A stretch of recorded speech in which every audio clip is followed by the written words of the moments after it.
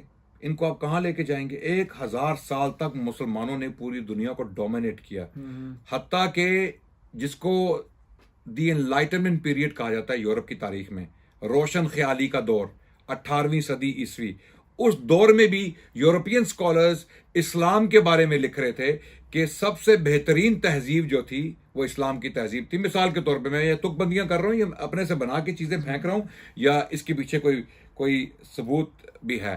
مثال کے طور پہ میں مثال دیتا ہوں آپ کو. ایڈم اسمتھ بہت بڑے اسکالر تھے اس روشن خیالی کے دور میں, جن کی پیدائش ہوئی 1723 عیسوی میں اور 1790 عیسوی میں ان کی وفات ہوئی. انہوں نے بہت مشہور کتابیں, مایہ ناز کتابیں انہوں نے لکھی. مثال کے طور پہ ویلتھ آف نیشنز ایک کتاب انہوں نے لکھی. اوکے, وہ کتاب آج بھی اکانومسٹ پڑھتے ہیں, اکنامکس میں وہ کتاب آج بھی پڑھائی جاتی ہے, اتنی مضبوط کتاب ہے وہ. اب اس کتاب کے جو آتھر ہیں انہوں نے اسلام کے بارے میں کیا بولا, یا اسلامی تہذیب کے بارے میں کیا بولا؟ انہوں نے یہی بولا کہ سب سے بہترین تہذیب رومن امپائر کے بعد, اگر پروگریشن کو دیکھا جائے یا سائنٹیفک ریولوشن کو دیکھا جائے, تو اسلام کی تہذیب تھی.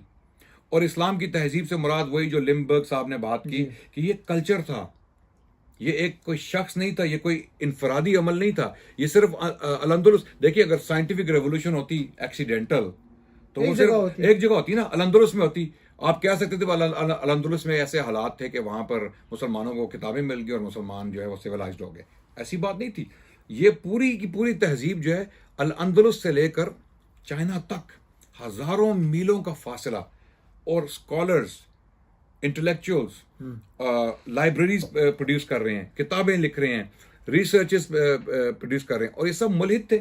کیا یہ سب لوگ اسلام سے خارج تھے یا کہ اسلام سے متنفر تھے؟ پگڑیاں پہنی ہوئی تھیں ان لوگوں نے, داڑیاں رکھی ہوئی تھی, نمازیں پڑھتے تھے, امام تھے ان میں سے کچھ لوگ, بلکہ بہت بڑے اسکالر فلسفی جو کرتبہ کے امام تھے, قاضی تھے کرتبہ کے.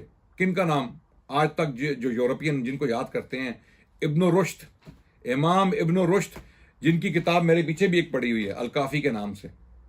ٹھیک ہے, امام ابن رشد بہت بڑی شخصیت تھے. یا شیخ حسن بن ہیثم جنہوں نے سائنٹیفک میتھڈ کے اوپر بھی کام کیا, سائنٹیفک میتھڈ کے اوپر کام کیا. ان کے جو تھیریز ہیں, ان کے لینزز کے اوپر جو ان کی تھیریز ہیں, ان کی lesser circulation of blood, physics اور میڈیسن پہ بھی ان کا بڑا کام تھا. اس کے علاوہ ابو القاسم الزہراوی جو اسپین میں تھے, جنہوں نے جو انسٹرومنٹس تھے یہ انوینٹ کیے, جو سرجیکل انسٹرومنٹس تھے. ابن رشد جن کا میں نے نام لیا, وہ بہت بڑے فلسفی تھے. انہوں نے ارسطو کی کتابوں پر تشریحات لکھی تھی. ان کی تشریحات پڑھ کے بعد میں یورپین اسکالر جنہوں نے ارسطو کو سمجھا, وہ ابن رشد کون تھے؟ وہ قاضی تھے, کرتبہ کے قاضی تھے. یہ ایک اور بات ہے کہ بعد میں ان کی کچھ کتابیں جلائی بھی گئیں, ان کے کچھ خیالات متنازع بھی تھے, لیکن ان کو اسلامی تہذیب سے باہر تو نہیں پھینکا جا سکتا. علماء کے آپس میں اختلافات ہوئے, ان اختلافات کو آپ سامنے رکھ کے یہ تو نہیں کہہ سکتے کہ سارے کے سارے علماء جو ہیں وہ سائنس کے خلاف تھے یا پروگریشن کے خلاف تھے. یہ بات غلط ہے, یہ افتراء ہے, یہ جھوٹ ہے. بلکہ جتنے اور سوری عدنان بھائی, جو ہزار آپ کہہ سکتے ہیں جو سائنسدان تھے مسلمان, جو آرتھوڈاکس تھے, جن کے خلاف کوئی ایکٹیویٹیز نہیں ہوئی, جو اپنی زندگی انہوں نے گزاری سائنس کی اور پروگریس. لیکن ہائیڈرولکس پہ ان کو لوگ نہیں مینشن کرتے. یہ کوئی نام لے کے پھر الجاہز بہت بڑا نام ہے, ہائیڈرولکس پہ کام کیا انہوں نے. ٹھیک ہو گیا. ان کو کون ملحد کہہ رہا ہے؟ لے دے کے 2-3 نام ہیں. مثال کے طور پہ ابن سینا کا نام لیا جاتا ہے کہ ابن سینا جو تھے وہ ایک ملحد تھے, تو ان کو کنڈیم کیا گیا. ملحد تو نہیں تھے نا وہ. نہیں, ان کے بارے میں علماء نے کتابیں لکھی اور ان کا رد بھی کیا اور ان کو ملحدی قرار دیا بہت سارے علماء نے. ابن تیمیہ نے مثال کے طور پہ. لیکن اس کا یہ مطلب تو نہیں ہے کہ تمام کے تمام سائنسدان جو مسلم دنیا میں موجود تھے ان کو ایک ہی ٹوکری میں علماء نے ڈال کے سب کو فارغ کر دیا. عدنان بھائی, یہ جو ٹیکٹک ہے جو اوبویسلی اگر آپ کتاب پڑھیں پیٹریشیا فارا کی سائنس آف 4000 ایئر ہسٹری ہے، ڈیوڈ لمبرگ جن کو، یا آپ کا پیپر جو آپ نے ایکچولی آن لائن سے اتار دیا تھا، مگر آپ کو پھر سے اس کو میں دوبارہ لکھ رہا ہوں اس کو انشاءاللہ. آپ کو یہ نظر آئے گا یہ پورا کلچر تھا جس کے اندر بہت زیادہ لوگ تھے. مگر میں آپ سے یہ پوچھنا چاہتا ہوں کہ جو لوگ یہ کوئی نام لے کے، جس طرح ہودبو یہ کرتا ہے، کوئی نام لے کے یہ کوشش کرنا چاہتے ہیں کہ پورے اسلامک ورلڈ کے جو سائنٹیفک کلچر اور سویلائزیشن اور جو پیریڈ تھا اس ساروں کو ڈسمس کریں، اس کا اینڈ آبجیکٹو کیا ہے؟ کہ یہ چاہتے کیا ہیں کلاسیکل نیریٹو ان چیزوں کے؟ یہ چاہتے یہ ہیں کہ اسلام کو کسی طرح بیکورڈ ثابت کیا جائے، اور اسلامی جو موومنٹ ہے پاکستان جیسے ملکوں میں ان کو جو ہے وہ بدنام کیا جائے، اور جو اسلام پسند لوگ ہیں ان کو ایک بیکورڈ لوگوں کی طرح پیش کیا جائے. تو ان لوگوں کا اصل میں یہ اسلام پسند لوگ نہیں ہیں، یہ اسلام دشمن لوگ ہیں. یہ اسلام کے خلاف ہیں، یہ اسلامی تہذیب کے خلاف ہیں، اور یہ مغربی تہذیب کو جو ہے وہ پروموٹ کر رہے ہیں. بہت گورا کمپلیکس ہوتا ہے. آپ کو ان کے لینگویج سے پتہ چلتا ہے، ان کے لہجے سے پتہ چلتا ہے، ان کے ایکچوئل یہ نیریٹو بھی اپنا نہیں لے کے آتے. یہ ویسٹرن یورپ کا اورینٹلسٹ، یہ گوروں سے بھی زیادہ گورے ہیں. جی بالکل. گورے لکھ رہے ہیں اسلامی تہذیب کے بارے میں، گورے لکھ رہے ہیں. گوروں سے مراد ہماری ویسٹرن اسکالرز لکھ رہے ہیں کتابیں اسلامی تہذیب کے بارے میں، دا مسلم سویلائزیشن کی کتنی پروگریسو تھی. گوروں نے یہ جرت نہیں کی کہ وہ یہ بات کریں کہ مسلمان جو علماء تھے وہ اس پروگریشن کے یا سائنٹیفک ریولوشن کے خلاف تھے. گوروں نے یہ جرت نہیں کی. یہ ہمارے ہی جو اپنے گوروں سے بھی زیادہ گورے اسکالرز ہیں، سوڈو اسکالرز، وہ یہ دعوے کرتے ہیں. ہود بوائے جیسے لوگ یا ان کے جو انڈے بچے ہیں اس قسم کے لوگ جو ہیں. اب ہود بوائے کا کیا کام ہے ہسٹری میں بات کرنے کا؟ اگر میں فزکس میں ہرزہ سرائی کروں گا. عدنان بھائی، ابھی میں نے پچھلے دنوں میں ایک ویڈیو بنائی ہود بوائے کے بارے میں، کہ وہ ہود بوائے بات کرتا ہے فیمنزم، سائنس کی، اسلامک ہسٹری کے بارے میں، ملٹری افیئرس کے بارے میں. تو میں نے جب ویڈیو اپلوڈ کی تو ہود بوائے کے فین نے لکھا، تم MIT میں اپلائی کرو. یعنی ان کا جواب یہی ہے کہ اس بندے نے MIT میں پڑھا ہے. نہیں تو جس نے MIT میں نہیں پڑھا، پاکستان میں جو بندہ MIT سے پڑھتا ہے اس کا مطلب نہیں. تو آپ ماشاءاللہ PhD اسٹوڈنٹ ہیں. نہیں، پھر بھی میں کہہ رہا ہوں کہ میں نے بھی یہاں سے یونیورسٹی آف لندن سے MIT کا کیا. میں آپ سے یہ پوچھنا چاہتا ہوں کہ پاکستان میں اگر کوئی بندہ MIT سے پڑھ کے آئے فزکس، اور فزکس کے اندر بھی اس کا میڈیوکر ریکارڈ ہے، تو یہ کس طرح اس کی جرت ہے کہ وہ سارے ٹاپکس کے بارے میں بات کرے اور لوگ اسے سپورٹ کریں؟ اس کی کیا وجہ ہے؟ نہیں، یہ مسئلہ نہیں ہے. جب وہ اسلام کے خلاف باتیں کرے گا نا تو وہ انٹلیکچوئل ہوگا. جو بھی گھسا پیٹا سوڈو انٹلیکچوئل نالائق انسان، 1 ڈگری یا 2 ڈگریاں اس کے پاس ہوں گی، وہ اٹھ کے اسلام کے خلاف جب بات کرے گا نا تو وہ ان کے نزدیک بہت بڑا انٹلیکچوئل ہوگا، وہ بہت بڑا مفکر ہے. اس کی بات سننی ہے، ہم نے اس کو پروموٹ کرنا ہے. جو اسلام کا دفاع کرے گا یا مسلم تہذیب کی دفاع کرے گا، بے شک اس کے پاس 5 ڈگریز ہو MIT سے، وہ کہیں گے یہ تو ایسے ہی جو ہے نا، یہ انتہا پسند ہے، یہ مذہبی ہے، یہ کٹر ہے. اس قسم کی باتیں کر کے آپ کو ڈسمس کر دیں گے. اصل ایشو MIT کی ڈگریز نہیں ہے. ہمارے پاس بہت سارے اسکالرز ہیں جو ماشاءاللہ PhD ہولڈرز ہیں ویسٹرن یونیورسٹی سے. اوکے، اصل ایشو یہ نہیں، اصل ایشو ان کی اپروچ ہے.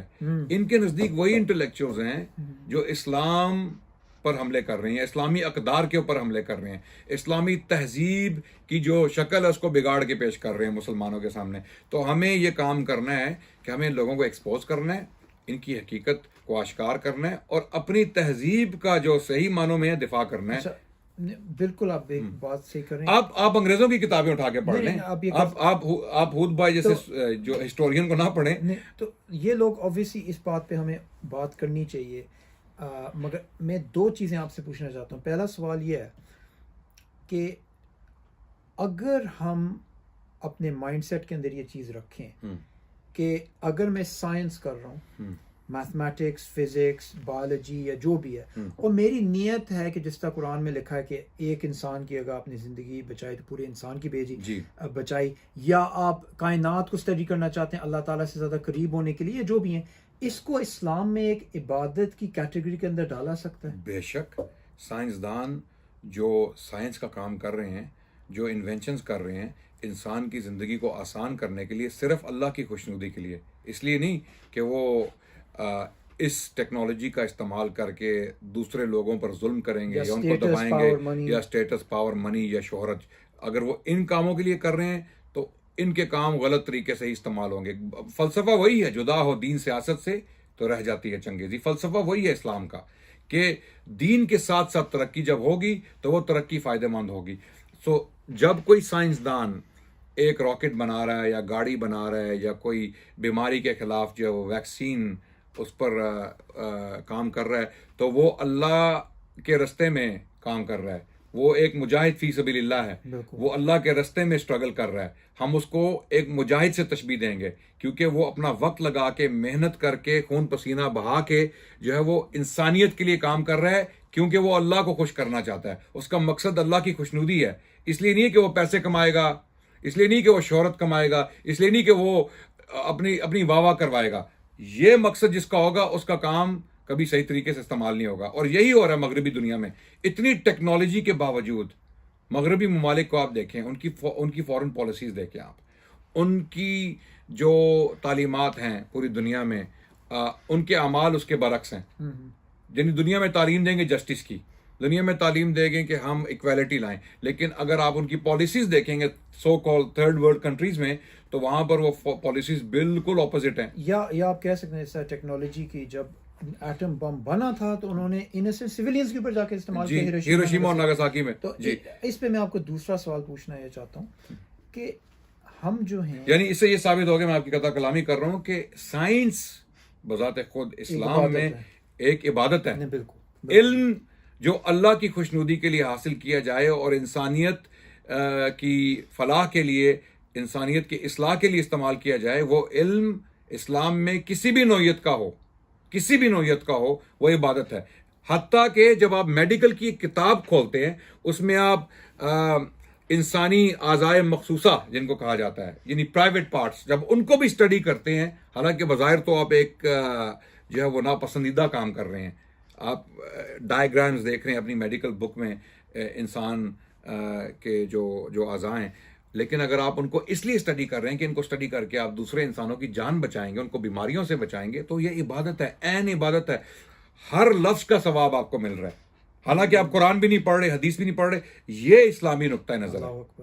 اچھا, اس بات پہ میں آپ کو آخری سوال پوچھنا چاہتا ہوں کہ آپ نے جو وہ پیپر تھا جو انشاءاللہ پھر سے پبلش کریں گے اور پھر اردو میں بھی ہم ٹرانسلیٹ کر سکتے ہیں, اس کے اندر آپ نے صرف اور صرف اسلامک سائنس ہسٹری کے بارے میں بات نہیں کیا. آپ نے ایکچولی جو ایجوکیشن سسٹمز ہیں کہ جو ایکچولی آپ نے بات کی تھی آرڈیلیڈ آف باتھ اور جیمز آف مورلی اور آکسفورڈ یونیورسٹی, کیمبرج یونیورسٹی, ان کے اوپر جو انفلوئنسز ہوئے تھے اور یہ ساری چیزیں ہوئی تھیں. تو اس پہ اگر آپ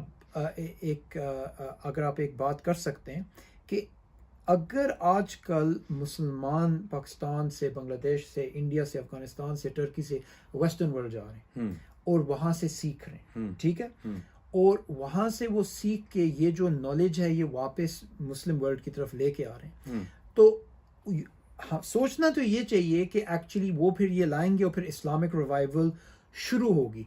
مگر یوزلی سیڈلی یہ چیز ہو رہی ہے کہ اس گروہ میں سے آپ کو ایکچولی ایک قسم کے سیکولر ایلیٹ نظر آئیں گے جو واپس آ کے اسلام کو اٹیک کرتے ہیں. تو اس کی وجہ کیا ہے, اس کے حل کیا ہے؟ اس کی وجہ یہ ہے کہ وہ اسلام کی بنیادی تعلیمات سے بالکل جو ہے وہ آگاہ نہیں ہیں.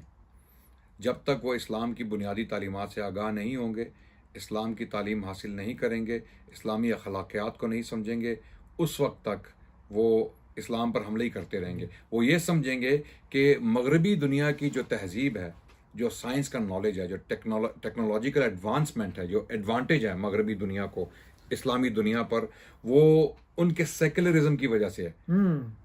وہ سائنٹیفک ایڈوانسمنٹ جو مغربی دنیا میں دیکھتے ہیں اس کو ایکول اس کو جو ہے وہ جوڑیں گے سیکولرزم کے ساتھ یا ڈیموکریسی کے ساتھ یا لبرلزم کے ساتھ. لیکن یہ جو نقطہ نظر ہے یہ غلط فہمی پہ مبنی ہے. اس کی وجہ یہ ہے کہ اگر ایسی بات ہے تو پھر جو 1000 سال کی مسلم تہذیب کی جو ایڈوانسمنٹ ہے یا اس کے بعد میں جو اس سے پہلے جو لوگ تھے, کیا وہ تمام تہذیبیں پروگریسو تھیں یا سیکولر ایتھیسٹ نہیں تھے نا. دیکھیں رومنز نے بھی ترقی کی, گریکس نے بھی کی, ایجپشنز کتنے ایڈوانس تھے, ان کے پیرامڈز جا کے دیکھیں آپ حیران ہو جائیں گے کس طرح بنا لی انہوں نے. 3000 سال جو قبل مسیح میں یہ پیرامڈز کس طرح بن گئے. 5000 سال پہلے اتنی بڑی عمارت اتنی پروسیشن کے ساتھ کس طرح بنا لی انہوں نے. ان کے پاس کچھ ٹیکنالوجی تو تھی نا. تو اگر ہم یہ لاجک اپلائی کریں گے کہ ٹیکنالوجیکل ایڈوانسمنٹ کی وجہ سے تہذیبیں جو ہیں وہ پروگریسو ہیں یا مورلی جو ہے وہ اپ رائٹ ہیں، تو ایتھیسٹ سویلائزیشن پھر بالکل، ہاں بالکل ایبسولوٹلی. ان کا تو آپ یہ بھی کہہ سکتے ہیں کہ انہوں نے لیٹر آن آ کے یورپین سویلائزیشن کو ایک قسم کا ہائی جیک کیا، جی کیونکہ یہ پارٹی میں لیٹ آئے نا. جی جی بالکل. سیکولر ایتھیسٹ یہ تو ابھی آئے ہیں نا، یہ تو آپ ان 100 سال کہہ لیں، آپ تقریباً 100 سال ان کی زندگی ہے سیکولر ایتھیسٹ کی. اس سے پہلے تو مغربی دنیا کی جو تہذیب ہے وہ تو کرسچن تھی، وہ جودیو کرسچن تھی، رائٹ. کلونیل پاورز کرسچن تھی، کوئین وکٹوریا کرسچن تھی، اس کی امپائر بھی کرسچن تھی.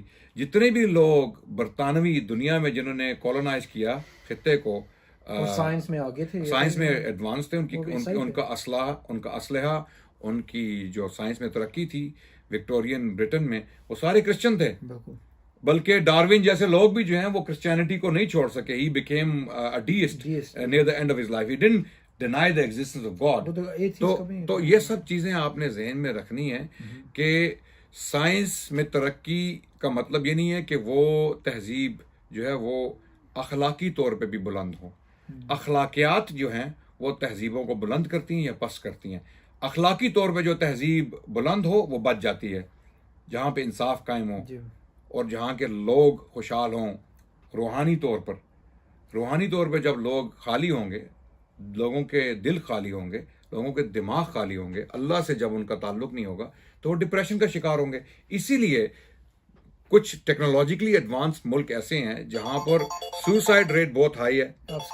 اسکینڈینیوین ممالک کو آپ دیکھ لیں، آپ جاپان کو دیکھ لیں. جاپان تو ٹیکنالوجیکلی بہت ایڈوانسڈ ہے، بلکہ ویسٹرن سوسائڈ فارسٹ اور بالکل ڈپریشن کا بیڈ روم سے ہی نہیں نکلتے باہر. ایبسلیوٹلی. اس کی وجہ کیا ہے؟ زندگی خالی، زندگیاں ان کی مٹیریلزم کی وجہ سے میننگ لیس ہے. ان کا کوئی اسپریچول تعلق نہیں ہے اللہ سے، اپنے کریٹر سے. تو اسلام یہ بیلنس کریٹ کرتا ہے. آپ ٹیکنالوجی میں ایڈوانسمنٹ لیں، آپ راکٹس بنائیں، آپ سائنس میں ترقی کریں، آپ لائبریریز بنائیں، ریسرچز پروڈیوس کریں، لیکن ساتھ ساتھ اللہ کو بھی پہچانیں اور اپنی سائنس کا مقصد جو ہے وہ اللہ کی خوشنودی بنائیں، نہ کہ اس کے برعکس دنیا میں اپنے آپ کو جو ہے وہ طاقتور بنانے کی کوشش میں آپ دنیا کو تباہ کرنا شروع کر دیں. جی بالکل، اور آپ نے بہت زبردست طریقے سے اس بات کو سمرائز کیا. جزاک اللہ خیر عدنان بھائی. انشاءاللہ ہم فیوچر میں اور ٹاپکس کو کور کریں گے اس چینل پہ.